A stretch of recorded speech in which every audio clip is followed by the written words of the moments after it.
Well, hello, ladies and gentlemen. Welcome to our second podcast of the 2021 season, and welcome to the EKN Radio Network. My name is Rob Howden, joined as always by David Cole for what will be episode number 72 of the EKN Debrief. 72, the Junior Hanley edition.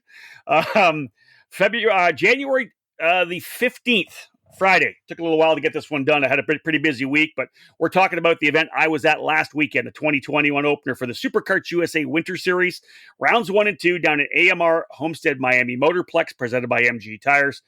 We'll go through, as we do here with these debrief podcasts, class by class, talk a lot about what happened at the racetrack, get things underway. Of course, this is what we do as part of our EKN Trackside Live program.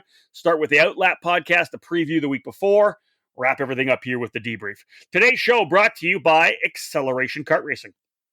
Acceleration Kart Racing has everything you need to go racing, from tires to helmets. They have a great website for you to order from, and kart racers ready to pick up the phone and answer your questions 6 days a week.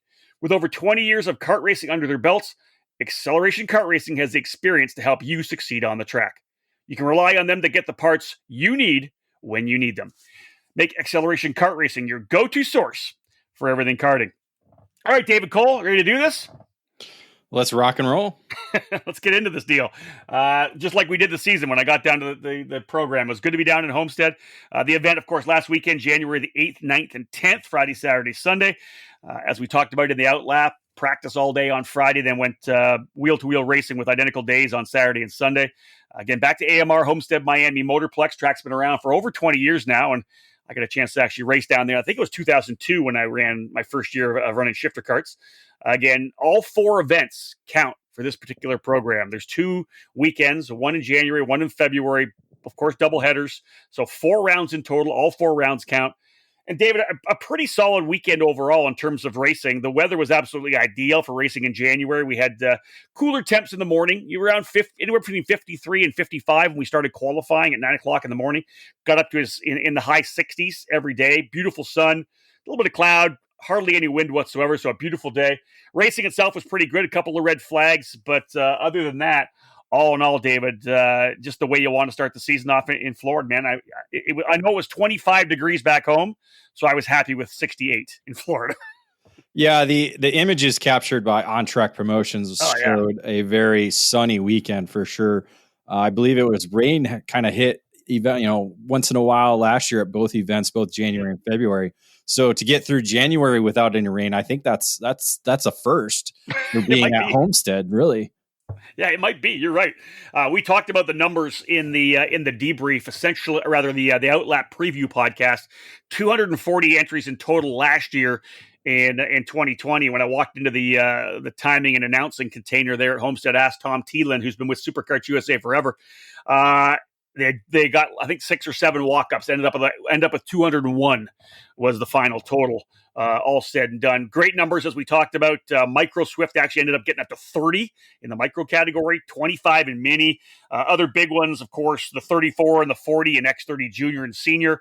And David, we talked about this a lot in the preview. 28 drivers in KA100 senior. Man, that was when we get down to this part of the debrief. The racing was ridiculously good, as we know. But man, this class really is just growing everywhere, and it really has become one of the parts of the foundation for all the national series.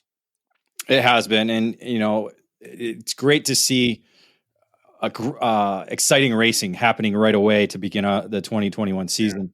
Yeah. Kind of as we talked about, it's been a while since we've both been racetrack, and so it's good to kind of get the blood flowing. Your voice sounded to be on point all weekend long, so you didn't have any issues with that. But yeah, I mean, it's just and then really the Micro Swift is really what catches my eye, because you're talking an over 50% growth from last year to this year in that category. So I think that shows that karting is really grabbing the attention of a lot of parents and younger drivers around the country, and to be able to come up to the national level, such as the SKUSA Winter Series is really shows that I think our sport's in a good position right now. I think you're right, Dave, and I think that's a really good indication, right? Taking the temperature of kind of national racing. When you're still over 200, we're in COVID. No Canadians to measure. A couple of Canadians were able to get down there, but otherwise, man, you really the Canadian contingent, which we normally see, was not there. So 201, still really good numbers. And I know that in talking to Tom Kutcher, he was thrilled. About 2 weeks before it, I think they were they had like 55 entries or something, right? And it's a basic deal nowadays where everybody waits right to the deadline to be able to. Yeah, and Tom was like, man, I had to figure out how to get more tires and more fuel here, and it always makes it tough when people wait.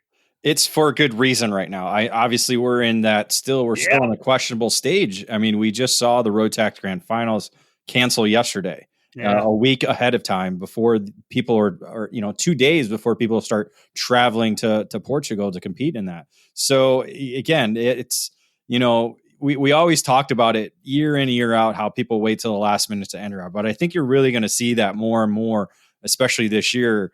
And especially, I think, during these winter months, because as we saw during the summer months of 2020, things, once things did start opening up, people were pumped up, ready to go racing. We're kind of in a third wave, or whatever wave you want to call it, where numbers are increasing again. So it's people are kind of being cautious and understandable, because it is a pandemic that we're in. So I think you're going to see that where entry numbers are going to be a little bit later than what they typically are. And that may be true. And let's add in the fact too that this is the first race after Christmas. A lot of people, of course, maxed out the credit card for Christmas. So people always wanting to wait a little bit, right, to be able to get some more stuff on there. So again, folks, we're underway. This is the 72nd edition of the EKN Debrief, our wrap-up review race report podcast here on the EKN Radio Network. Again, Acceleration Kart Racing, our presenting sponsor of this edition. Stay with us, folks. When we get back, a couple of little tidbits in the Paddock Pass. I think we all know that in racing, every kid's dream is to progress through to the top levels of motorsports. Take that first step with the Will Power Kart. This new karting chassis was launched in collaboration with IndyCar champion Will Power, Kart Republic, Kart Sport North America, and MPG Motorsports. Two models are available through Will Power Kart, with the WP12 and WP Mini, which will get you from cadet all the way through the shifter kart categories.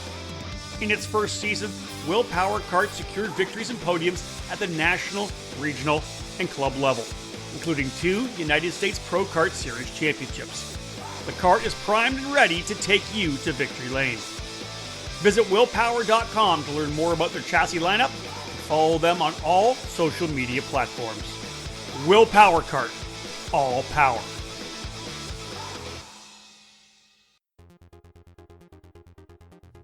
Leading Edge Motorsports is the industry answer to winning in karting. At the helm is industry veteran Greg Bell, who has orchestrated the success of many drivers dating back to the mid-1990s.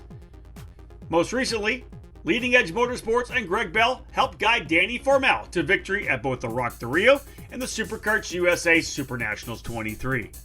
Based in Lodi, California, Leading Edge Motorsports is the Western importer for IP karting, which includes the Praga and Formula K chassis brands. Leading Edge Motorsports is already looking forward to the 2021 season, which begins with the Challenge of the Americas, the premier winter series on the West Coast under the Rock Cup USA banner. Leading Edge Motorsports is also eyeing the Florida Winter Tour and several other programs. Arrive and drive services to kart preparation and driver coaching are all available under the LEM tent throughout 2021.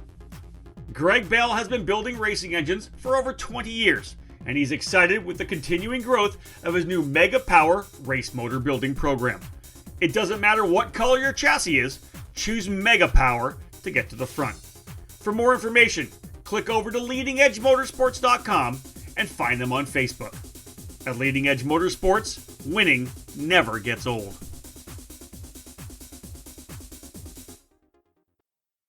Welcome back to the EKN Radio Network, episode 72 of the EKN Debrief, our race report here on the EKN Radio Network of the Superkarts USA Winter Series event. The opening 2 rounds held down in Homestead about a week ago. Into the Paddock Pass now, just a couple little bits, I'll jump into it in a second. This particular edition of the Paddock Pass brought to you by Trinity Karting Group. The Trinity Karting Group is your first step on the ladder to racing success. Based at the Motorsports Country Club of Cincinnati, they literally have a track in their backyard and a controlled environment to develop your skills. Trinity Karting Group flattens out the steep learning curve with a professional staff that will put you on the right path. The focus is driver development, and they compete at the local, regional, and national levels. They have new and used packages available, and they're your Midwest source for Tony karts and OTK parts, as well as IAME engines. Visit them at teamtkg.com or call 513-421-4463. So, David, obviously the paddock pass is what we use when we're kind of milling through the paddock, right, on Friday and finding what's happening. Well, with this whole COVID deal, I'm trying to be super, super safe. When I go home after the Challenge of the Americas event in about a week's time, or a little over a week's time, I've got to get a negative PCR test for COVID to be able to get on my plane to get home. And then I think they've changed things in Canada where I actually have to get a COVID test when I land. I haven't had one as of yet. I've been healthy, knock on wood, through the entire time. I've been super, super safe. And I was essentially by myself the entire time in my announcer's booth. Wiped everything down when I got in there. So I don't have a lot from the paddock pass, right? I was being safe. Well, and yeah, you had a little bit of a late start. You forgot a few things, had to go to the store. So let's be really honest with kind of I was good. Lack of knowledge, but also the fact that you don't want to be around 200, 500 people all at one time, because you do have a lot of traveling to do ahead of time, and of course be with me in a couple of weeks and other people as well too. So yeah, well, I'm just being smart, but as I said, I didn't listen. I forgot be honest, I forgot to bring the wireless internet card, the Wi-Fi card. Luckily, I was able to hook onto the SKUSA one, so I didn't have to go do anything like that. I didn't have to buy anything. I'm lucky. I did have to go buy this new mic yesterday because I forgot to get the mic to have down here in California. So I have another. You're kind of like the guy who goes to the racetrack for the first time and forgets, his 10-millimeter wrench, forgets the spark plug, forgets the spare tire that he has sitting in the garage because you just blew a tire. And Dude, how many microphones do I have? I've left countless microphones in hotel rooms. Oh man, dude! You probably have about 24 microphones, probably. I bet you I do. Yeah, I got a full tote full of XLR mics and what do you call it? Quarter-inch mics, and oh my, it's ridiculous. All right, so here's what I was able to get from where I was. Again, 4th year for the series, right? The first SuperKarts USA national event since the Summer Nationals, David, back in August, which is crazy. One of the cool things that was in the paddock, and I had a chance to talk to all the parents, which I thought was great. Second generation drivers in the paddock. Keelan Harvick was there. Obviously racing. You got a chance to see him racing at the Rotax Grand Nationals last year. We'll talk about Keelan and his success. But both Kevin and Delana were there. Sebastian Montoya running as well. Of course, he's moved on to some F4 racing, and we'll find out where he's going to end up this year. But Juan was there as well. We'll see Juan back at the Indy 500 this year. Sebastian and Oliver Weldon, of course, second generation drivers and really stepping things up. And Chase Hand as well, making his national debut. His dad, Joey Hand, of course, a legendary American racer in GT and DTM, and so they were there. So it was kind of cool to see all these second generation drivers. And not that they were just there, but they were there and had a major impact on the weekend in all the categories that they competed in. So that was really cool. Yeah, you mentioned Harvick was at the US Rotax Grand Nationals. We also saw him at the US PKS event at GoPro, his home racetrack. And he was down at Daytona at the end of December. So Harvick's making the rounds, getting kind of like his dad. His dad began at Bakersfield Kart Club, I believe, in California. You're going deep. I like it. Oh, yeah. I believe he used to race a Margay. I think Margay was one of them, maybe Invader. I don't know, maybe an Emic. I'm not quite sure. One of those American-made chassis. I think it was Margay for sure. But I'll ask him at the next race if he's there. Yeah. He might not be be there, but if he is, I'll ask him about his career too, for sure. Well, I'm sure he'll be there because they'll be at Daytona probably next week. So yeah, I'm sure they'll just take the RV back up. But yeah, and in Montoya, we remember Juan and his dad helping with the Easy Kart program back with the Stars of Karting and bringing them into the United States. So it was really cool to see them work. And now, you look back, I remember seeing Sebastian as a cadet racer, and dad thrashing away, got grease and dirt all over him. And I'm sure it's a little more professional looking now between the two of them. But it's very cool to see all the second generation drivers back in the paddock. One of the next things, obviously, that was key, and I had a chance to talk to Eric Jones, and this is probably the primary Paddock Pass piece that we can talk about, David. A big move for Kart Sport North America, of course, the importer of the Kart Republic chassis. Kart Sport North America is all part of kind of the whole Vantage Racing group with GoPro, and of course, their basic GoPro. They obviously run the Homestead program as well. Essentially electing for this year, David, not to have their big national team that they would take around. Instead, focusing on the Kart Republic. They've got certain drivers, and they're really supporting drivers now running with their Kart Republic dealer teams. For example, Arias Duke Medji was running with Zanella Racing. Same goes with a couple other dealers. AKT Racing was just added as a Kart Republic dealer as well. They had a couple drivers under their tents. So interesting to see what's happening, kind of going back and forth. Max Garcia running with the Will Power Kart program too. I know that you were going to mention that as well. Yeah, he was with the AKT program, who, as you said, has become the new Kart Republic dealer for the state of Florida. They're based out of Orlando, so that kind of gives them a home base there. Obviously, as you said, Vantage Karting Group and Kart Sport North America call Homestead, the Motorplex, their home, along with GoPro Motorplex in North Carolina. So yeah, it's weird to see Eric Jones just step away from the race team side of things, because dating back to when I started with eKarting News, he was working with BTK Motorsports. That was the Aero importer. Remember that? Remember back in the day? Yes. So yeah, I've always seen Eric as either a racer or a race team guy. I've never seen him as just the guy on the side, either dealing with tires or getting chassis here and there and just standing there.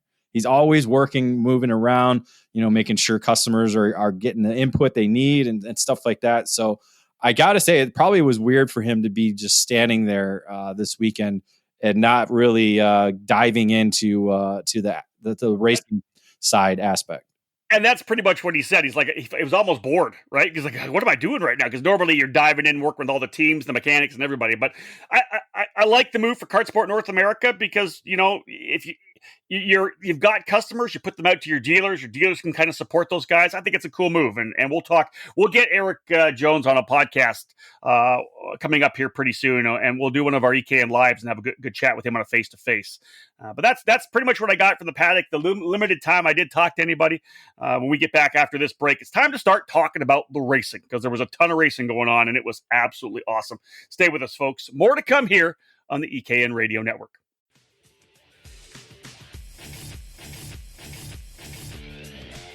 If you're searching for a program to elevate you up the motorsports ladder, Crosslink Competition is your next step. Crosslink Competition provides arrive and drive programs that include driver coaching, data analysis, and engine rental programs for all major events in the 2020 season. Team Crosslink is scheduled to compete at the SKUSA Pro Tour, Rock Cup USA, and the United States Pro Kart Series events, as well as regional and local programs from their home base in Texas. Crosslink Competition is a full retail shop for the Xpree and OTK parts line. Many new and used packages are available right now through their Dallas headquarters. Drivers interested in making the jump from karting to cars, Crosslink provides a streamlined opportunity for you. Team Crosslink Kiwi Motorsports was the 2019 F4 United States Championship title winner, providing the perfect transition within the same operation.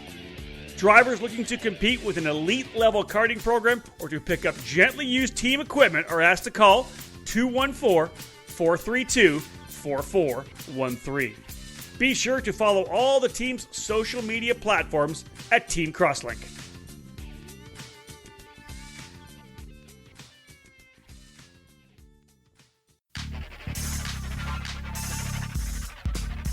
Experience and passion. That's what led to the launch of AMAX Racing.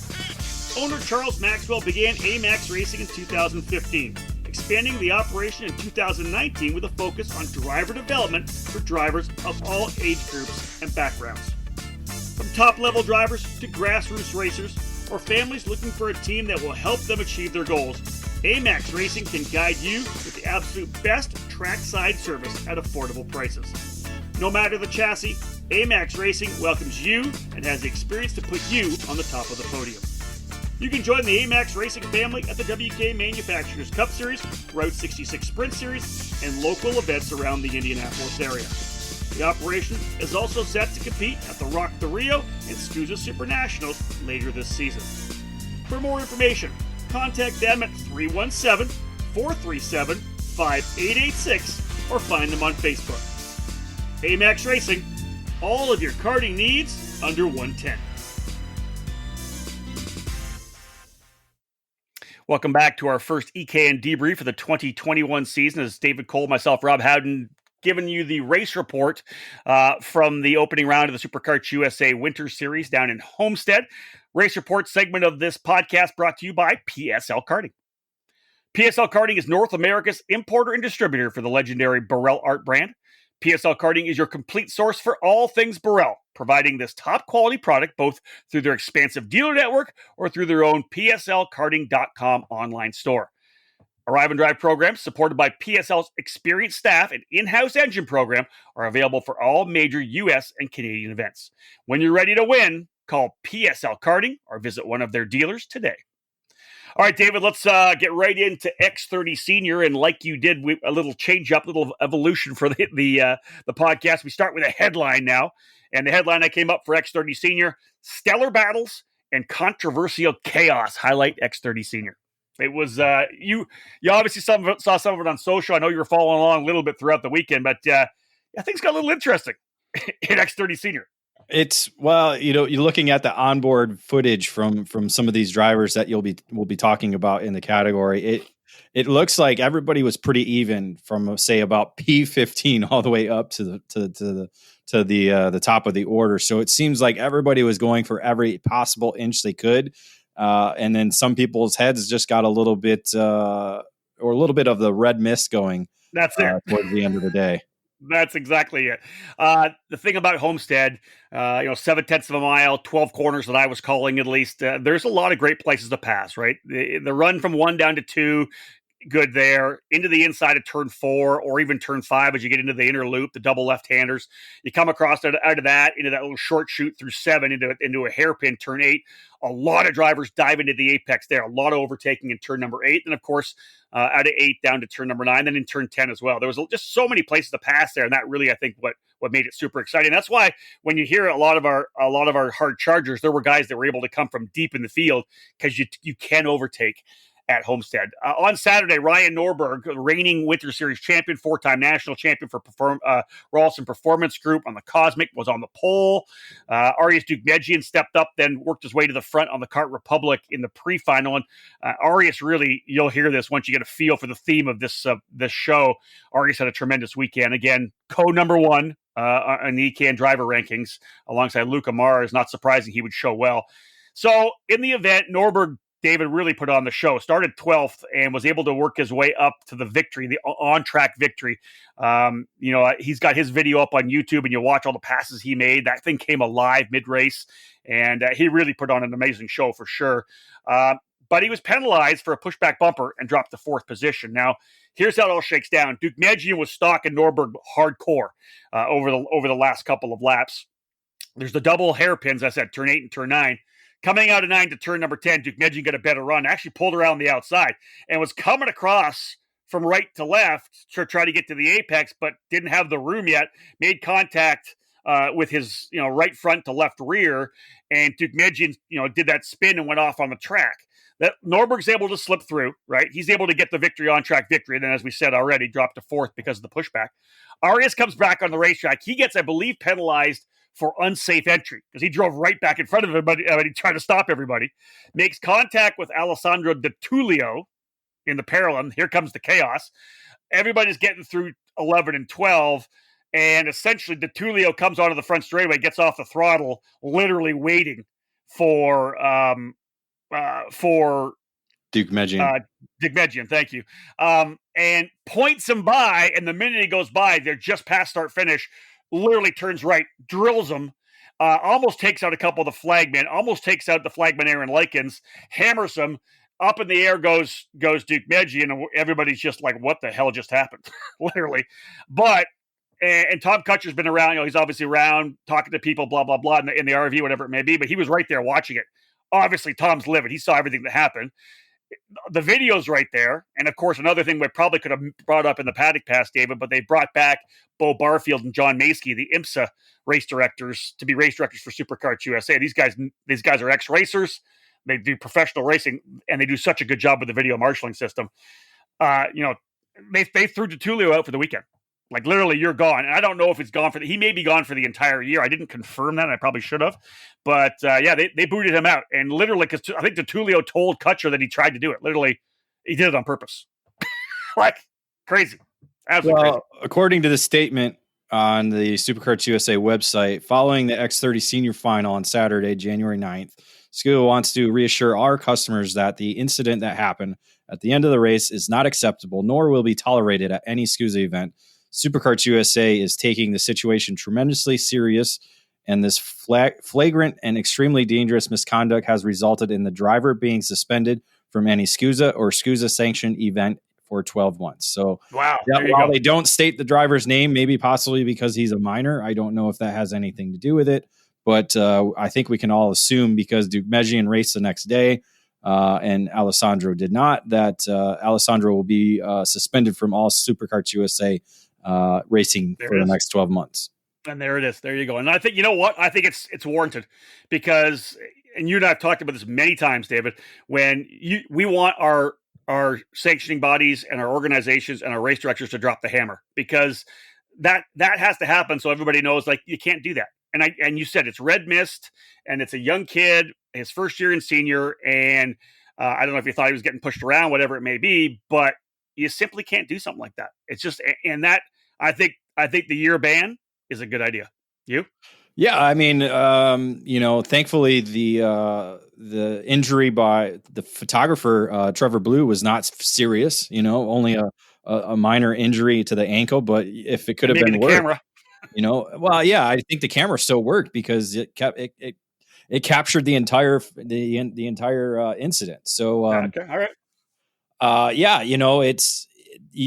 When you said it exactly how it is. They dropped the hammer, and that's the way it should be done. This is not tolerated. It's assault with a vehicle, essentially, with what it was. I don't know if it was. It's really weird to see how Dugmejian's cart got dismantled and destroyed. I don't know if it was part of the wreck with Norberg that caused some of the damage, or if it was just the weird incident with with Alessandro that caused it. But it just all around was not a good situation. No.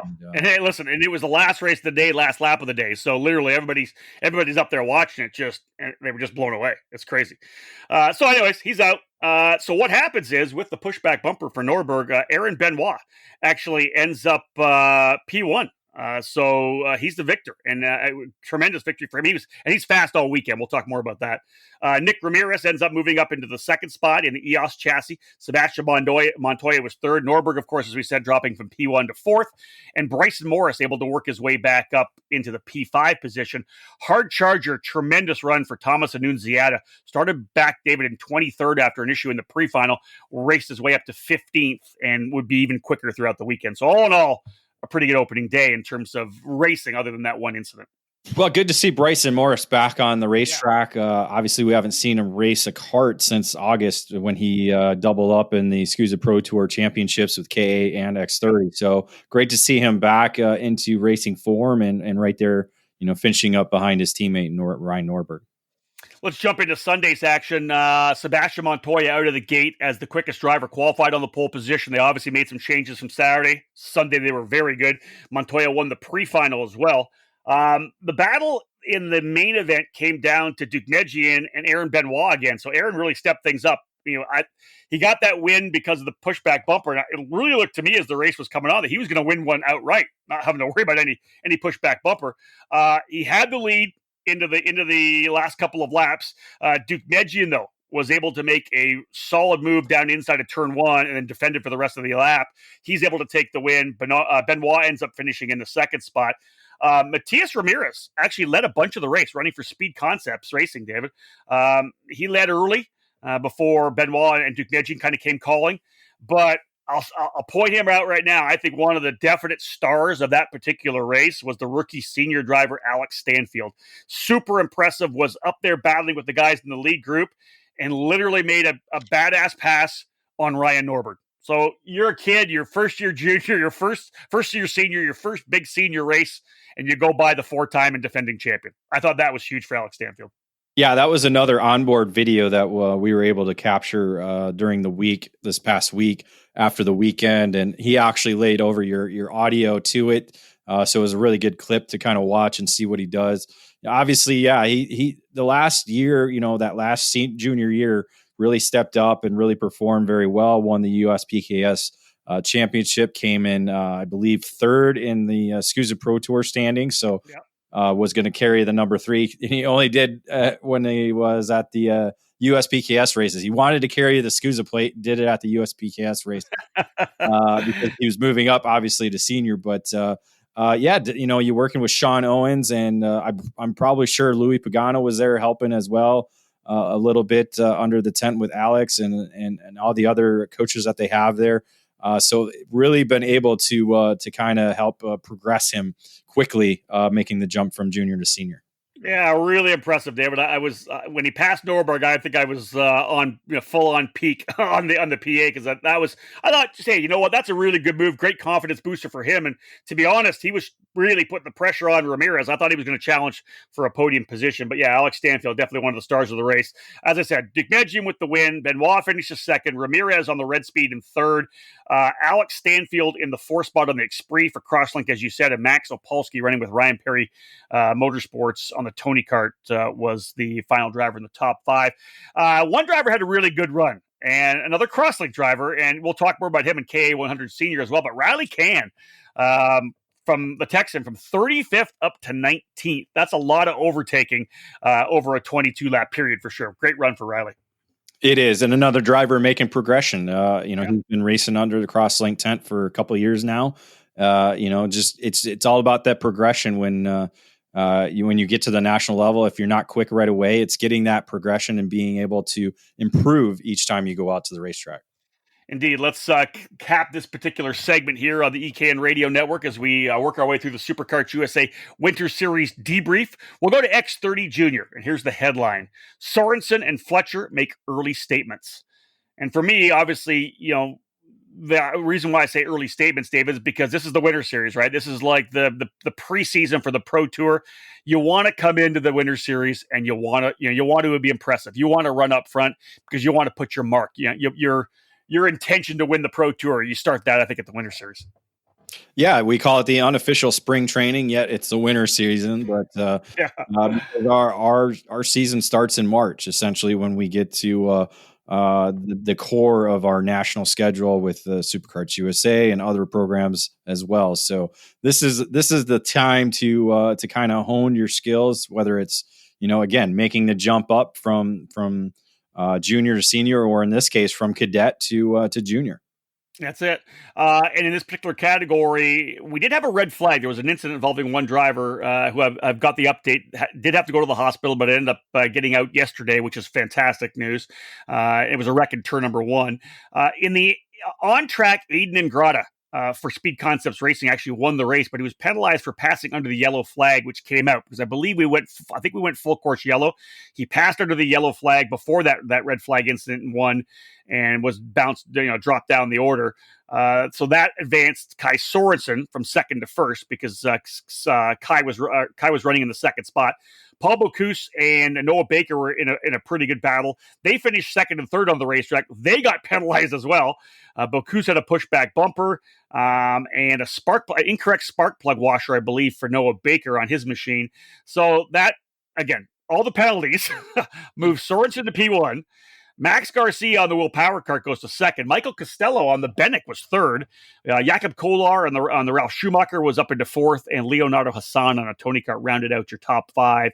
And the hard charger goes to Paul Bocuse for 23rd to 8th. It was really 23rd to 3rd before the penalty, but he still ends up with it. He had an issue in the pre-final as well, David. Started near the very tail of the field, was able to fight his way all the way up into the 8th spot in the final result, but to P3. It was Bocuse was real strong. We saw him come on late last year, David, and I think he's going to be one to watch all year, going for race wins and potentially the championship here in X30 Junior. Well, as we talked about in the outlap, there's not a lot of junior drivers that have a lot of experience. Bocuse is one of them. He has a lot of experience, so he was able to, as you said, charge back from issues in the pre-final.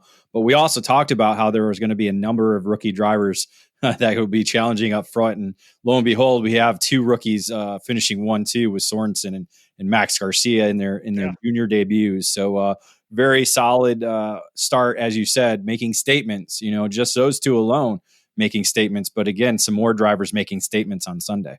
Yeah, on Sunday we're going to talk about Jeremy Fletcher. Cameron Weinberg actually qualified on the pole position on his Tony kart. Fletcher came back on the EOS to win the pre-final.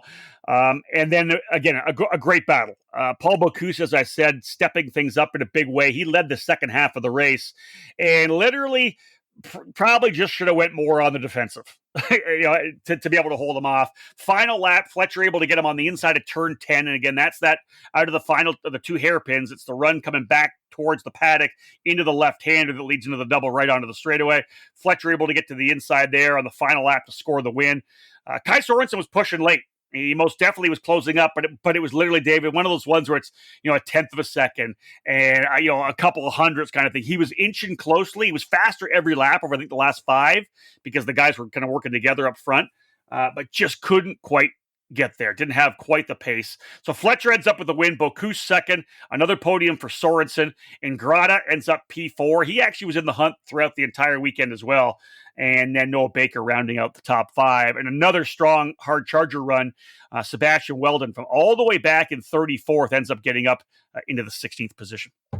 Yeah, it's interesting to see how the rookies did better on Saturday than they do on Sunday, because typically you start out, you get a little shaky, rocky, and then Sunday you've been there almost a full week now. You kind of have everything under control, but this time it was the veterans that kind of took control on Sunday, aside from Sorensen sweeping the top 5. Yeah, Fletcher was really impressive. Looked really, really confident out there. His passes were aggressive and no nonsense. He was going straight to the apex and making it work. And that pass on Bocuse on the final lap was solid. He had to get a really good run at a 9 and then tuck to the inside and was able to pull it off. It was a fantastic pass for sure. All right, another break in the action here, folks. When we get back, we're going to talk KA100 and we're going to talk X30 Masters. Stay with us. More to come here on the EKN Radio Network.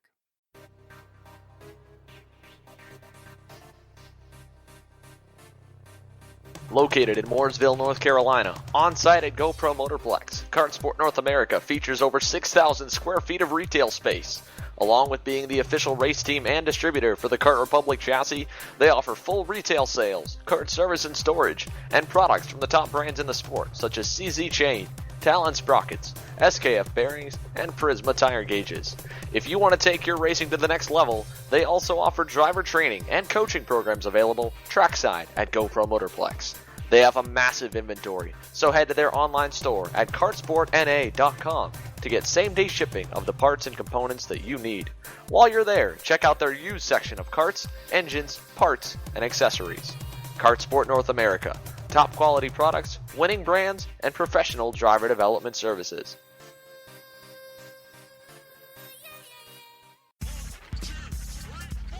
Every winter, young drivers take the leap up to the next class. Whether it's micro to mini, mini to junior, or the big jump from junior into the senior ranks, it's tougher competition. If your son or daughter are moving up a class in 2020, give them exactly what they need to be ready. Professional coaching from the most respected teacher in the sport. With over 30 years of karting experience, Alan Rudolph and his staff at the Alan Rudolph Racing Academy specialize in training young racers and accelerating their skills so that they're ready for the next challenge. Don't just invest in equipment, invest in your driver. Bring them to the Alan Rudolph Racing Academy at Speed Sports Racing Park in Houston and invest in their skill development. Get them ready to take on that next on-track challenge, better prepared than ever. Get ready for 2020 by calling the Alan Rudolph Racing Academy at 866-607-7223. Head to speedsportsracingpark.com to learn more. Welcome back to the EKN Debrief. Rob Howden alongside David Cole as we work our way through the Superkarts USA Winter Series opening weekend report. Moving to KA100 Senior, we talked about it in the opening of the show, how we had such good numbers and the growth in this KA100 Senior class. Well, the racing played right along with it, man. Such a positive. It was really fun to watch. And the headline is Last Lap Excitement owned by Lemke and Deukmejian. And David, I think with the equality we have in the KA100 engines, that's why we're getting these last lap races, right? It's top 5 guys, nose to tail, or maybe a 2-driver breakaway, but it's always coming down to the final lap. I thought it was cool. You brought this up, I think, in the outlap to see Hannah Greenmeyer jumping on board with 100cc air-cooled on the KA100. She qualified on pole on Saturday. Brandon Lemke, you mentioned this as well in our outlap, that he only did the one race, didn't do X30 Senior, only focused on KA100, and it paid off for him. He won the pre-final, took the lead at the start of the main event. And then Greenmeyer went over. She really wanted to lead throughout the weekend and did quite a bit. She led, and I, if you go back and listen to the broadcast, I thought she had enough as she was working on the final lap through turns 4, 5, and 6. 5 and 6 are the double apex left-hander on the inside of the track, which then lead over to that 7-8 place, that quick kink to the right, and then the hairpin of turn 8. I really thought that she had enough. And I think maybe she did too, because she didn't block at all on the inside of turn number 8. And coming out of 7, David, Lemke just like straight to the apex, dove the Merlin in there, and was able to take the position. And, a really good over-under for Greenmeyer. She saw it when it happened, tried to do the over-under. They were side by side all the way up into turn number 9. But that pass, and for so many people, a lot of drivers did it like opening couple of laps early when they should have been chasing the people in front of them. And you lose so much momentum out of that corner when you do that a lot of people lost the draft and lost the lead pack throughout the weekend. Hannah did the over-under, and that pass for Lemke allowed Deukmejian to get back into the fight, right? Because he was far enough back, but he was right there, and then he was able to get by Greenmeyer up in turn number 9. So not only does Hannah lose the win and the lead, she ends up losing second place as well. Finishes P3 all told, and it was a tough one for her, I think, because had she just defended a little more, Deukmejian probably would have been trying to get by Lemke, not the other way around. Well, I think this is probably one of the first times Lemke and Hannah have raced each other.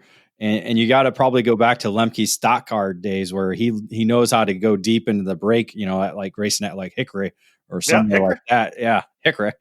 Hickory. But you can't, when you have a veteran like Lemke who's, one of the top 100cc drivers that we have in the nation, period. I'll flat out say it, because he started back in his cadet days with Yamaha Cadet, and he's been racing that forever, and he's won numerous Yamaha races, KPV, now KA100 races. So yeah, you can never leave an inch for a driver like Brandon Lemke. And I'm sure Rollison Performance Group was telling Hannah exactly that following that race. Yeah, no doubt about it. It was a great pass. Let's put it that way. It was well done. He owned the apex, owned the exit, as I said, and that allowed Deukmejian to get into second.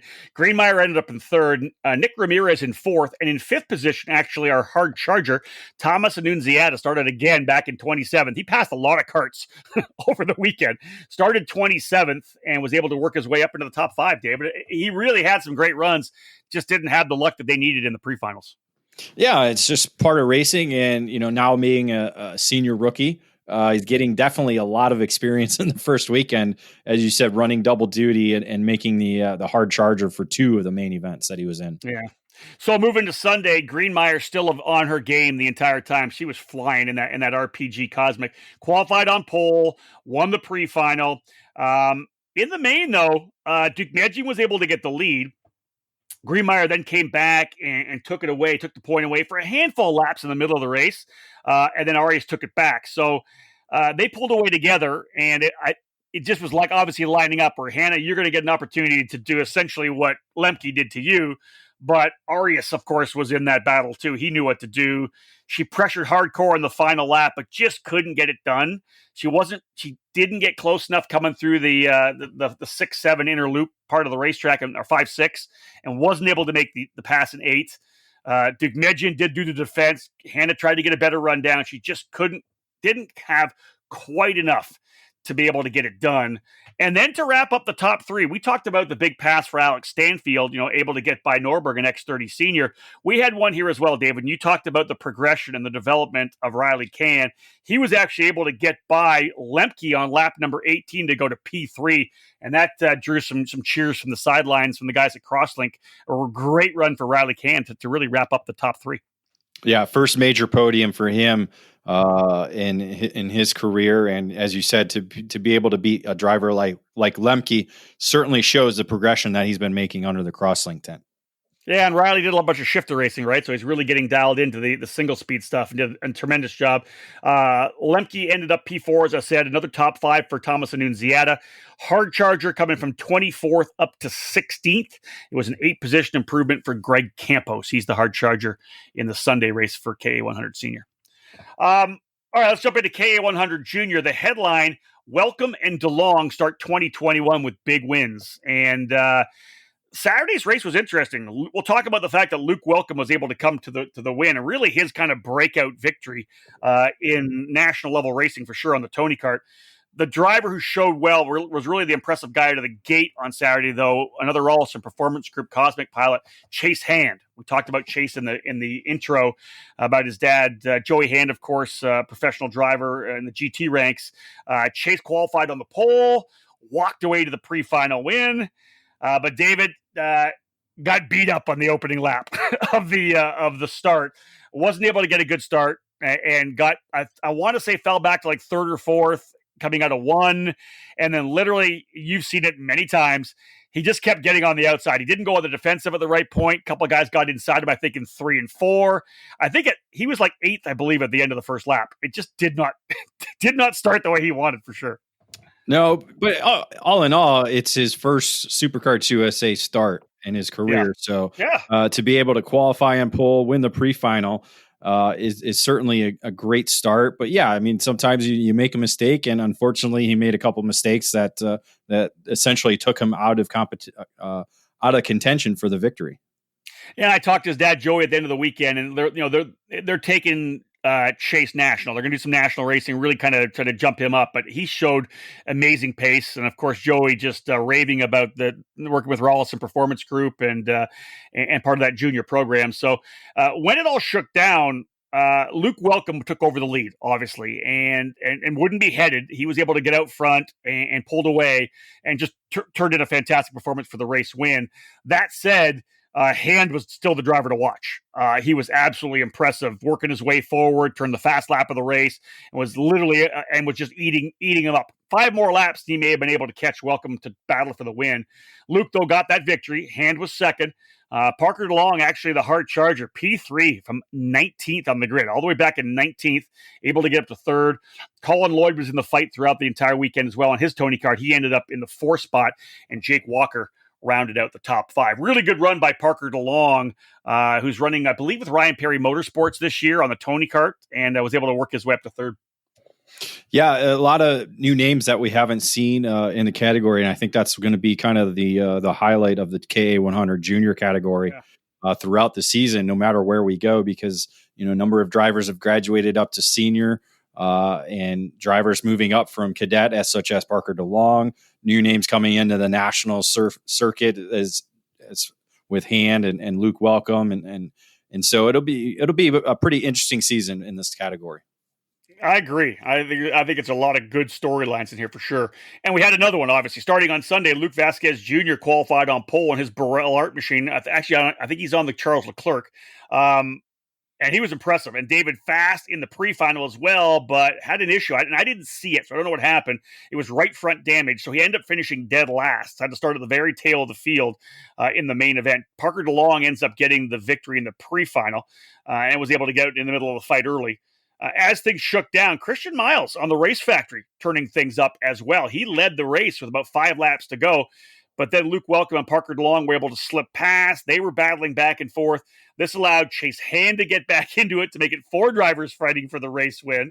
And then Sebastian Weldon was able to get up to the front. He took the lead with 2 to go. And Sebastian Weldon actually was able to come through and score the on-track victory, holding off Parker DeLong. anytime you hear the word on track victory, you've got to set yourself up for what's next, right? Tough one for Weldon. He got a pushback bumper. I think both sides. I think it was a full pushback that dropped him down to 6th position. That moved Parker DeLong to the race win. Christian Miles ended up in 2nd. Hand in 3rd. Cole Kleck from Texas, who's working with Trevor McAllister in the Arcane Motorsports program. Kleck was 4th. And Vasquez put on the show. I was loving watching it all the way back up to 5th position. Obviously ran out of time. He was like 4.5 seconds back early because of starting so deep. But David, he was passing guys left and right and ended up getting himself up to P5. Yeah, great to see the Californian come out to the Florida side of the country and take on the many of the drivers from the East Coast that were on hand. But good to see Christian Miles kind of get acclimated to the Race Factory chassis. We know he was with Kart Republic all last year and Kart Sport North America. So good to see him get back up to speed. Obviously needed the weekend to kind of get adjusted to the chassis change for him. Yeah, I'm working with Race Liberanti this year in that Race Factory program. Good job for him, but a big win, again, as I said, for Parker DeLong. All right, we'll cap off this segment. A quick one here for X30 Masters. And, David, you were messaging me on Sunday morning. I'd actually already found it out, talking about the fact that the headline is this: Renato Jader David sweeps weekend to extend win streak to 9. So, of course, I'm talking all about the fact that he won all 4 races in 2020, and, his win made it 5 in a row on Saturday. Then I was like, you know what? I'm going to go back to 2019. I think he was pretty quick in 2019, too. Well, he won the last 3 races of the row of 19, so it was 8 races in a row. So him getting the victory on Saturday and then Sunday made it 9 in total. This guy's just one of the best Masters drivers in the world right now. In the world, yeah. And if you would have read my preview, you would have saw that he was going for wins 8 and 9 in his win streak, because I did mention that in my preview. But I know you don't read my art. You only look at the pictures. You don't read the articles, right? I probably should have read it. I did read some of it. Because I messaged you. I know, because I sent you a text and said how good it was. That was a really, really nicely done. I didn't read that segment for some reason. Yeah. Well, again, X30 Masters, we knew Renato Jader David was going to be the dominant driver. I didn't need any help, right? No, you didn't need help on that. But sometimes I throw in some stats just to kind of keep you raised as to what's going on. But yeah, just the fact to be able to sweep the weekend and extend to 9 victories over the course of essentially 3 years now is amazing. Yeah. So just those of you listening, this happens on a regular basis. When I'm at a racetrack by myself somewhere, I don't think that David's listening. I figure he's playing with the kids. I think he maybe come in and listen every once in a while. Well, I'll be announced in a way, and all of a sudden I'll get a text like, "No, you're wrong. It's 6 wins," or he won here. Like you like to correct me, even though you're not with me. I get these correction texts every once in a while, right? It's not to chisel at your ego. It's to make sure that people know the right information. This is it. You're worried about the quality of the broadcast, David. I appreciate that. People want to know the truth, Rob. They don't want to be told incorrect stats. I love it. All right, so here you go. Renato Jader David wins, qualifies on pole both days. Because literally, this is exactly the same thing both days to a certain extent. He qualifies on pole, wins the pre-final, dominating. 3/4 of a second faster in qualifying. I think he wins both pre-finals by 4.5 seconds or 5 seconds. I'm like, he's going to walk away. Instead, both Luis Cordero and William Isaias, both drivers on Tony Karts, they find speed for some reason in both main events, and they stay right there with him, literally pushing like they were on. Cordero was within 0.4 of a second of David the entire main event on Saturday. He ends up finishing second. Isaias gets third. Glauber Granero by himself essentially all weekend, P4, and Dan Breitenstein ends up coming through to get P5. He was the hard charger, but 7th to 5th. There wasn't a lot of drivers in the class, only 8 drivers, I think. So we don't even really need to bring up the hard charger. But then we go to Sunday, exactly the same thing. Renato smokes him in qualifying, walks away in the pre-final. In the main event, Cordero and Isaias again step up. David, for the first time in probably all weekend, ends up back to third at one point. So Isaias leads, and then Cordero leads, and then finally David able to get back up front, gets the position and pulls away a little bit. But I don't know what these guys were doing in qualifying in the pre-final. but in the main, it's called It's called tire conservation. You got to manage the tires, right? Maybe. I don't know. Maybe it's just something that they understand with the racetrack. I assume they're local drivers, or they are. Yeah, they were all local. Yeah, they were local. Familiar to the Homestead facility, but when you have a field that small, you have the ability not to go 100% in say pre-final. We see it a lot of times in shifter races where guys, they'll just lag around or even pull off in a pre-final because they know they can contend, from say seventh to get up to first right away. So maybe it had to do with tire or just the fact that they understood the racetrack conditions for the main events better than they did for the pre-final. Sure enough. Well, they both Isaias and Cordero were able to take a time up front, but Renato Jader David won again to extend that streak to 9, as we said. Cordero ended up getting back by Isaiah. So Cordero was second, Isaiah's third, Granero fourth, and Diego Rodriguez on the Xpree rounding out the top 5 on Sunday. Yeah, in the end, you still got to be able to beat the best guy on the racetrack, and that's it. That didn't happen. Super Nationals race winner.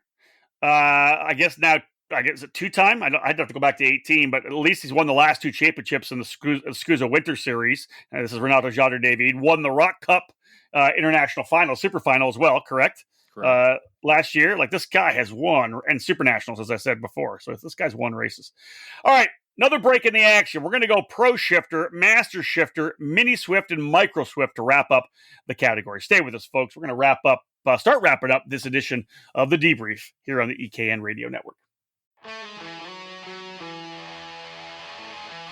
Wins in the sport's biggest races and championships in national and regional series all over the country, they're all on Nitro Kart's resume.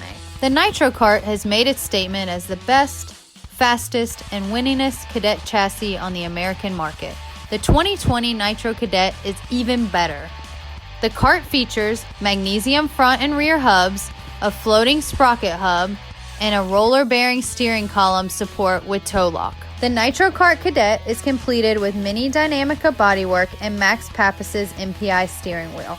If you want to win in Cadet, get a Nitro Kart and join our team. I am Nitro Kart Mini driver and national champion Spencer Conrad. We just got our 2020 Cadet chassis just before Daytona this year, and I really like it a lot. I got my first victory with it in just the second time on track. I really like the MPI wheel and the new brake system. Plus, the bodywork is really cool. Come join the winningest cadet team on the market. Team Nitro. Race one or chase one. Nitro Kart! Race one or chase one! The Briggs & Stratton 206 engine is where out-of-the-box ease and outstanding consistency meet to create legendary races. Briggs & Stratton's history in motorsports dates back to when the first engines came off the assembly line in the early 1900s. Their focus on the grassroots level continues to help build generations of racers.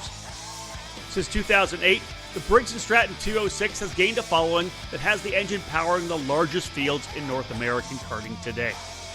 From the club level and track programs to traveling regional series and national events, Briggs & Stratton competition provides the most exciting racing in the sport. Engineered and hand-built exclusively for racing, every Briggs 206 engine is power tested and serialized before it goes in the box.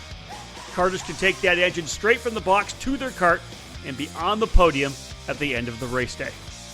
To learn more about the 206 engine and to find a North American dealer near you, head to briggsracing.com.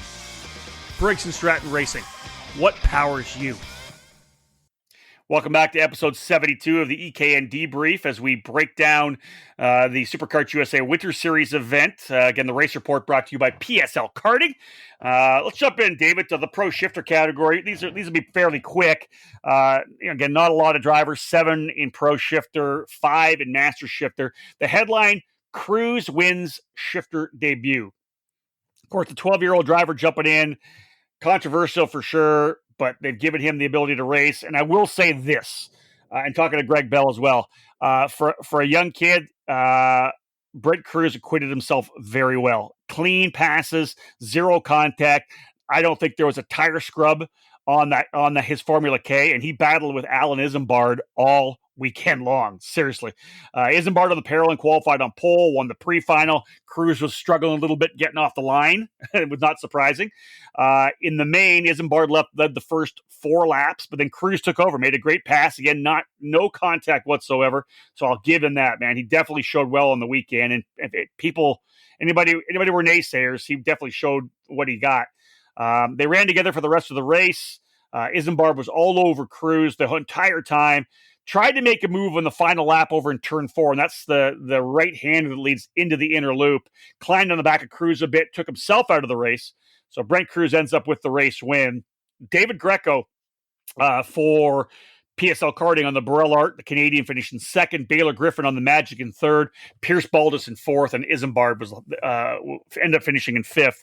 As I believe Devin Smith Harden, I think, was underweight, and I don't think Andy Rule made it to the end.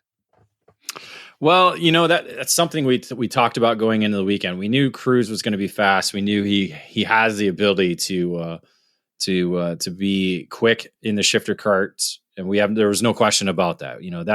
That was never our question. So, but it was good to see him to put in the performance he did, as you said, not put a wheel wrong. Just kind of improving a little bit on his starts. Obviously, that's going to be something that he'll have. So he has something he has to work on.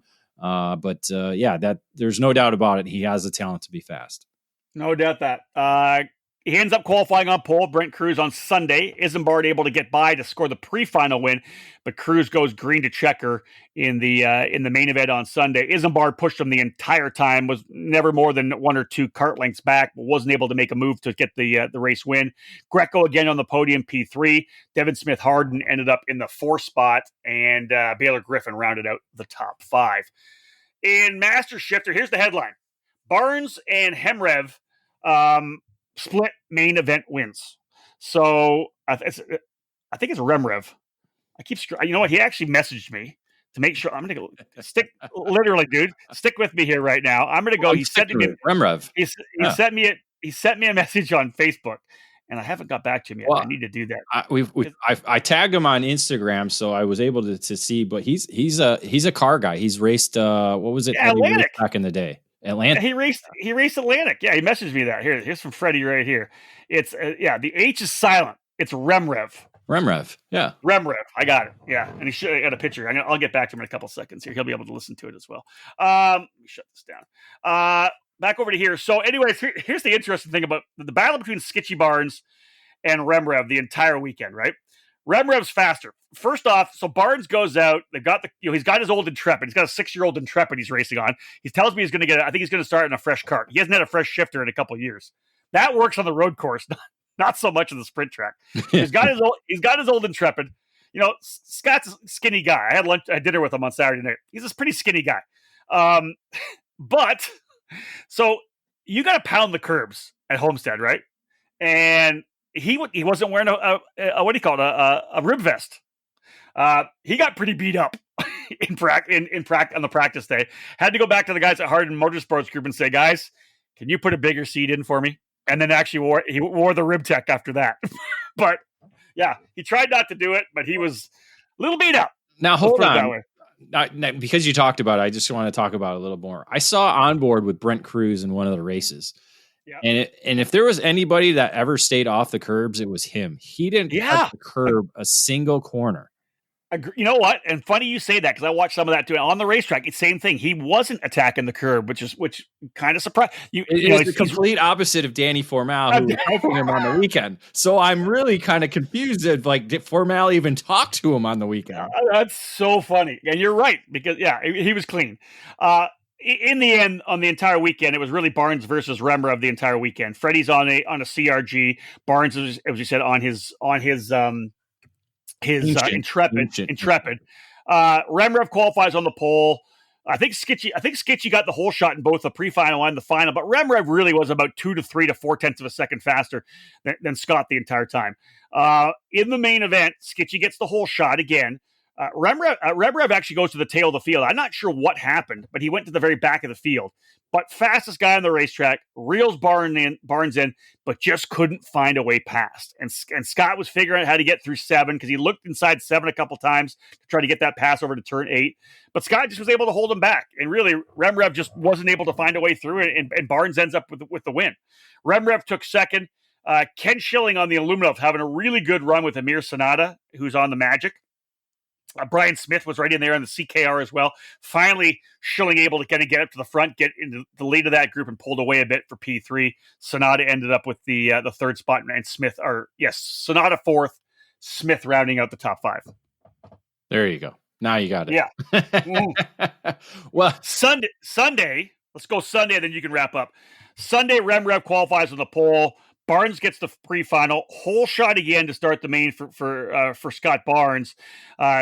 Remrev chased him down, got by for the lead. And then Barnes all of a sudden was out. I didn't know where he was. Lap 11, he's gone. Loose rear gear sprocket. He could feel it starting to skip a little bit, so he was out. Schilling again able to pull away from Sonata and Smith. He takes second. Sonata and Smith actually had a great battle all race long. Eventually, Brian Smith kind of pulled away because the leaders were coming through. Cruz and Isambard were coming through, so he pulled out of the way to let them get through and end up taking P4. Barnes was 5th. Well, Remrev is racing at his home track, so that certainly helped him be quicker. And as you said, Skitchy needs a new cart, basically. He needs a new chassis. He's got to do a few more charters, and then he'll get a new chassis. So that'll be as Austin Osborne would say, he needs new tubes. He needs new tubes. And isn't that ironic? So listen, Austin Osborne, didn't he won the championship 2019, right? Yeah. Comes back in 2020 with the same damn chassis and complains that he needs new tubes. That's right. Scott Barnes wins the 2020 championship Newcastle and comes back with the same chassis that's literally 6 years old now. And he needs new tubes. You guys got to understand, if you're going to race at this level, you got to be prepared and ready to go with the right equipment. I think we're going to see Scotty Barnes on a new comp cart when he gets back in February. So we'll see what happens there. Should be a good battle again between he and Remrev. Shine bright like a diamond. There it is. Wow. Hold on, before we end Shifter. Yeah. What's the deal with these loose gear sprockets? Is it the fact? Don't even start with me. I don't get it. I don't get it. Is it just they don't want to over tighten them, or are they over tightening them and the bolts strip themselves? I'm fine, because we had an issue with that at Battle of the Brickyard. We saw a number of drivers have that at Newcastle as well. Is it has something to do with the grunt of the KZ and the IAME engines? I mean, what's the deal with that? I don't know. That's a great question to ask one of these guys for sure. I don't know what it is, David. When I heard it, I went, "Oh my God, come on!" That was my Jerry Springer impression. What's the deal? Moving to Mini Swift. We'll wrap things up with Mini and Micro. Here's the headline for Mini Swift: Orjuela unstoppable all weekend. Orjuela. And as I say that, it's interesting because I got to talk about the fact that Jensen Burnett was actually the fastest driver in qualifying. He was really quick. He was quick all weekend long. But Orjuela really had things handled. Ended up winning the pre-final, led from green to checker in the main event, ended up pulling away to a 4.5 second lead. I will say this, and it drove me crazy. Orjuela gets to the front of the pack, right? They're kind of lined up behind him, and then the guys in second, third, fourth, and fifth start battling each other, literally making that dive move into turn number 8, slowing the run out to 8, and they just let Orjuela get away. I was so frustrated. I'm like, guys, just line up. Battle at the end. That's why we have the SKUSA Winter Series, so we can talk about it and get it over with now, so it doesn't happen at the middle of the year. I was so frustrated. So Burnett on the pole. Orjuela wins the pre-final and walks away to the win, as I said. Enzo Vinmontian ends up finishing in the second spot on the Bennick, and Enzo had a really good weekend all around. Burnett had an issue in the pre-final, started 19th and drove all the way back up to third. He was an absolute beast coming from the tail of the field, watching some great passes. Eventually able to get by both Oliver Weldon and Indy Reagan, who finished in the 4th and the 5th position. So Burnett really, he put on the show because Orjuela was so far out. Burnett put the show on coming back forward. On Sunday, David, more like the headline. Orjuela topping every session, qualified on pole, won the pre-final. He did fall back to 5th at the very start of the main event, just kind of got shuffled around at the start, but quickly worked his way back to the front in another 4.4 second victory or something like that. Essentially just a back-to-back deal, walked away from it. Vidmontian again in the second spot. Sebastian Garzon in third spot on the Tony Kart. Weldon, again, P4, 2 top 5s for Oliver Weldon. And then Ava Hansen had a really good run on the Merlin. She was right in the fight. David ends up finishing P5. Yeah, if I was doing the predictions, I would have been perfect for the first and second spots both days because, as we talked about in the outlap, these were the two drivers that came in with probably the most experience in the mini Swift division, mini category, period. Yep. And so Oliver making the jump up has a good two top 5 finishes for his mini debut. And the Merlins are coming back on the cadet side. You got Indy Reagan and Ava Hansen getting top 5, so it's pretty good all around. Yeah, they got a couple of good drivers over there in Merlin Nation to try to get some podiums and some race wins this year. A hard charger on Sunday. Salvador Della Vecchia started back in 25th after issuing the pre-final. He was able to work his way up into the 8th spot. Great job for Della Vecchia as well. Moving into Micro Swift to wrap up our class-by-class coverage. This is a good one. Micro Swift, the headline, Harvick doubles in SKUSA debut. I could have said back-to-back jacks. I could have went for my one of my trademarks instead. Here's the deal, though. Isaac Malkit on the Kart Republic qualifies on the pole position. Harvick ends up winning the pre-final, and at the start of the main event, Malkit was pulling away. He had a pretty decent gap. I want to say 3 or 4 seconds. He was pulling away nicely, maybe not quite that much, but then has an issue coming through the hairpin, turn number 8, ends up going off the racetrack and into the barriers. Finding out later, seeing a post on Facebook and talking to his dad, he broke like 4 bones in his hand when he hit. Probably didn't get the hand off the steering wheel, right? And snapped it. He ends up coming back and racing on Sunday with a broken hand. I don't think he told anybody how bad it was. So he literally battled his way on Sunday with that broken hand. So give it up for Isaac Malkit, man. That guy, that kid is a toughie, which I think is awesome. After that happened, Harvick was able to go to the front. He dropped a third early, but got into the lead pack. Made a lot of passes in turn number 8. That 7-8 combination I'm talking about, where you come out of the double apex left-hander, short shoot, and then the little right-hander leading into the left-hand hairpin. He was so decisive in making those passes. Just loved making that move to the inside. Able to get the passes done there, working his way back to P1. Did Harvick on the Nitro Kart. Ends up pulling a nice enough cushion at the end to be able to hold off Max Christia on the Magic Kart, who had a really good weekend all told. So he ends up with the victory. Harvick gets his first win. Debut win in Superkarts USA. First Superkarts USA race. First Superkarts USA win. Tremendous job for him. Christia in second. Gianmatteo Rousseau was in the fight all weekend long on the Magic. He was in the third spot. Ashton Woon on the Nitro in fourth. And Augustus Toniolo probably didn't, his 5th place finish for Rawlison Performance Group probably didn't show his true speed, but he ended up finishing P5. Yeah, great performance by Harvick, as you said, winning in his debut. Won at the Sunshine State Karting Championship event that was in December at Homestead. So had that experience of winning and racing at Homestead. So used that to his advantage to open up things on Saturday. On Sunday, all Max Christia at the start qualifies on the pole, wins the pre-final, and he and Harvick actually swapped the lead for a majority of the first half of the race. Halfway point, though, Harvick took over for good, was able to stretch away to a bit of an advantage. At that point, Augustus Toniolo on a Cosmic, he worked his way to second. Did start closing on Harvick at the end, but I'll tell you this, and I'm sure Nick Tucker drills it in his head, and I'm sure Keelan's dad drills it into his head. He didn't turn his head at all. Didn't look back that I saw. So, Toniolo was closing, but Keelan just kept his head down, kept pushing, and was able to come through for the win over Toniolo. Really strong run. Of course, back-to-back jacks is big. You win those 2 races, starts the season off. Like you said, some confidence from Florida in December. Had some wins down the stretch as well, and really impressive to see what he's been able to do, getting both wins. Toniolo in second. Alessandro Truchot was pretty quick on the weekend, David, on the Parallel. He was P3. Ethan Tovo actually had an amazing run. I think he might have had the fast lap of the race, actually, on Sunday. He was very impressive on the Nitro, and I think we're going to see Ethan in the middle of the fight more. And then Max Christia, surprising, really didn't have what it took, end up getting shuffled back in the last couple of laps, ends up P5. Well, overall looking at this, it's literally a tough break for Isaac Malkut, but thankfully, talking with his dad, they're looking to use this next 3 weeks to heal and see if he's ready to go for the second weekend in Homestead. So luckily for him, the Road to X-Max Grand Finals were canceled, so they don't have to worry about missing that event since it was canceled due to the COVID-19 pandemic going on in Portugal. So they get to avoid missing that, because of the broken hand, but looking to bounce back in 3 weeks. A hard charger in the Sunday event for Microswift, Carlos Molina started back in the 25th spot, drove his way up into 16th, so a strong move for him. Final break in the action, folks. When we come back, we'll wrap things up. We'll have a look at the Constructors' Championship to tell you which chassis actually were able to get the victories, and they'll wrap things up, as we always do, with a look at the EKN Trackside Live race calendar. Stay with us. We'll cap off this edition of the Debrief after this break. In racing, experience is priceless.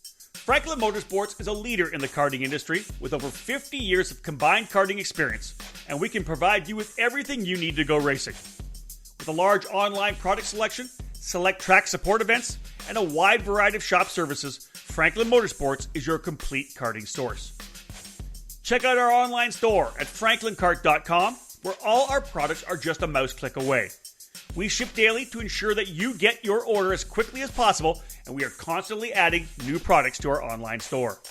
We specialize in IAME engines, Tillet seats, ceramic product line, OTK products, Briggs & Stratton engines, and of course, our championship-winning Merlin chassis. In our online store, you'll find a variety of items to fit your karting needs. Franklin Motorsports is also known for our wide variety of services and is home to Innovative Engine Works by FMS, our in-house engine service department.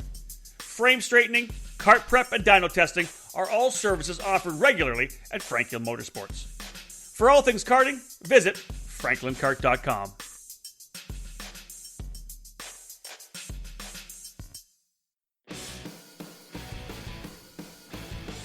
Feel like you're racing alongside the many legends that have called CRG home.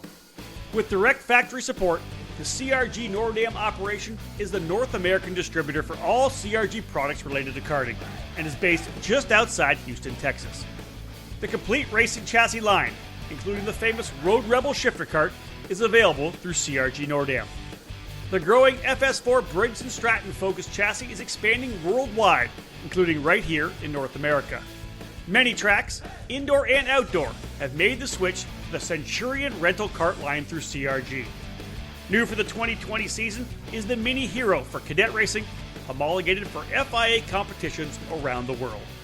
Head over to kartcrg.com or find them on all social media networks.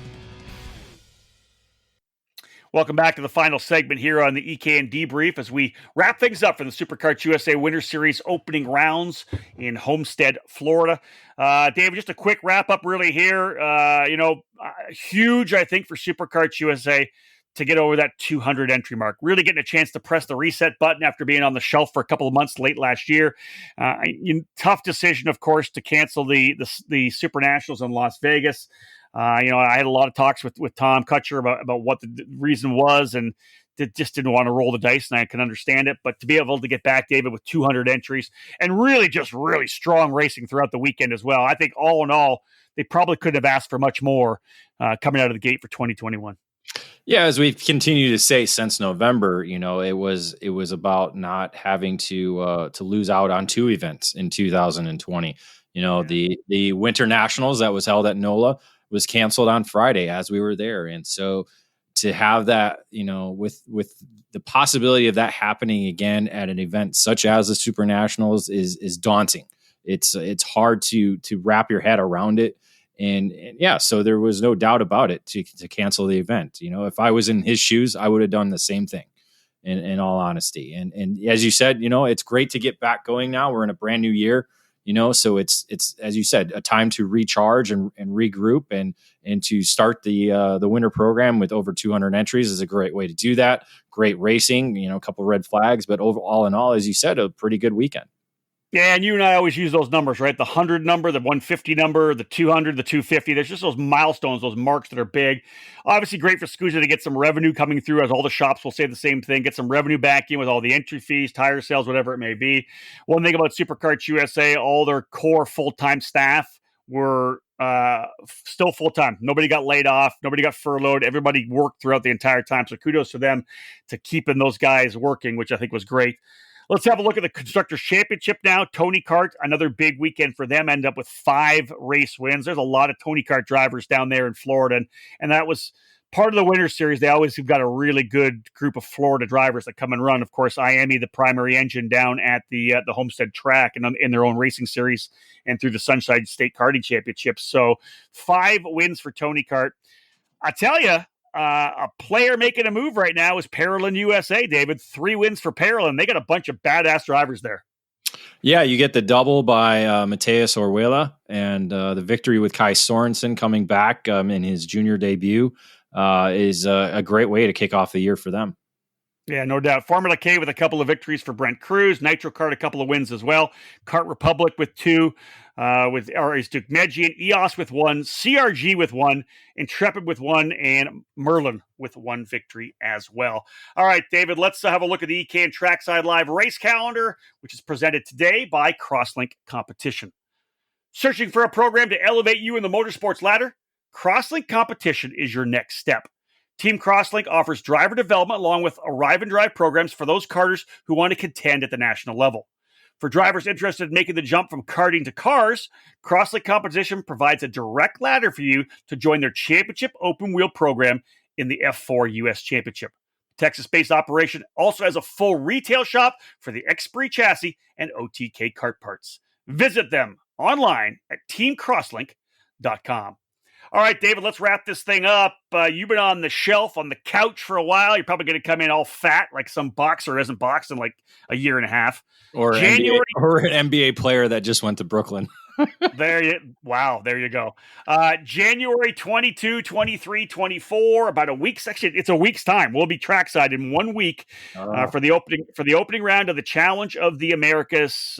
It's in Phoenix, Arizona. Formula K Raceway. Looking forward to getting to Phoenix. Always a great time seeing the family at the Challenge of the Americas. Andy Saisman and the crew. Always a great vibe, and looking forward to getting there. I'll give you a number: 329. What's that? How many days that you've had an In-N-Out burger? There you go. I got it. That's the number one issue going into this weekend or next weekend. Number 2, yes, I have not been trackside since middle of October. That has been killing me. It's been the longest run in the 16-year history with ekartingnews.com that I have not been trackside. So that's crazy, isn't it? Yeah. It is. Obviously with Supernats being canceled, not going to Daytona, that's been it. Even when I had kids, I was at the racetrack quicker. That's nice. So again, next weekend, January 22 to 24, EKN Trackside live coverage all weekend long. David and I will be together for the first time at a track in quite a while since the Summer Nationals. So we'll be there. We'll have the live stream as usual. Lots of content being pushed out on social media as well. Race reports, all the top 10s on Facebook and Twitter. Looking forward to getting to Phoenix. Love the racetrack, love the competition there, and looking forward to see all the crew, all the dudes we hang out with, the dudes and the dudettes. I was going to say the family. Just say the Challenge family. The Challenge family, for sure, man. Dakota family, yeah. Lakota family, big time. A couple weeks after that, I'll be back down in Florida for the SKUSA Winter Series, the second round of that program, the AMR Motorplex again in Homestead. This time we'll go in the counterclockwise direction. That's February 12th to 14th. 2 weeks later after that, I actually didn't have it down on the script here, David, but then we're back out again. Scheduled to go to Cal Speed Karting for round number 2 of the Challenge of the Americas.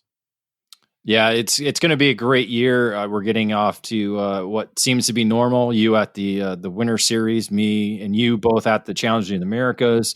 The numbers there are looking promising, as we've already covered. The numbers at the Winter Series are strong. Other events that are going to be going on in the next 2 to 3 months are looking to be increased or have solid fields and have solid numbers. So. Again, I'll just reiterate it. All in all, I think our sport's in a great place right now. Yes, we have controversies on this and that and arguments here and there, but our sport as a whole, I think we're looking pretty good. We got good numbers everywhere. People are going racing, whether it's Briggs, whether it's KA, whether it's Rock, whatever it may be. You know, the Rotax program's coming back. SKUSA gets a great launch of their program. They got their Pro Tour coming at the Winter Nationals. Lots of great stuff coming. And for us at eKarting News as well, super excited to welcome Cooper Tires back on board once again as our presenting sponsor of the EKN Trackside Live program. Chris Pantani and the whole crew at Cooper Tires. Man, it's so awesome for us, David, to have. It's a mainstream company, right? This isn't a karting company that's sponsoring us and supporting us. This is Cooper Tires. This is a major tire manufacturer that is supporting what we do, trying to support karting, and we're thrilled to have them on board with us for sure. Yeah, looking forward to another year working with them and promoting their brand and them helping us out with the sport in general. And they love motorsports. It's a great company to be involved with, and again, just looking forward to getting trackside for this season. So that wraps up this debrief of the SuperKarts USA Winter Series, and officially David's countdown is on. We are less than a week away, probably 6 days away from when he bites into that plain In-N-Out burger. I can't wait to see that. He'll be thrilled. You'll see it on social media for sure. Stay tuned, folks, for the In-N-Out picture that we take every time. Dave takes a picture, and I take a picture of Dave taking the picture every time we go to In-N-Out. That's what happens. It's routine. Folks, we're done. It's routine. We're done here on the EKN Radio Network. Thank you for tuning in. Once again, if you don't have the EKN Radio Network on your phone yet, please download that app. Great way to listen to all our content first and foremost. We're on iTunes. We're on Google Play. We're on Spotify. We're on Podbean. We're on whatever else, the iHeart Network. Anywhere where you can get podcasts, we are there. When you're on there, leave us a review. Hit that like button for us, folks. It's always good. It helps us out in a big way. But again, David, thank you so much for joining me, my friend. We'll see you next week in Phoenix, Arizona. But folks, we are done, as I said. My name's Rob Howden. Bye for now.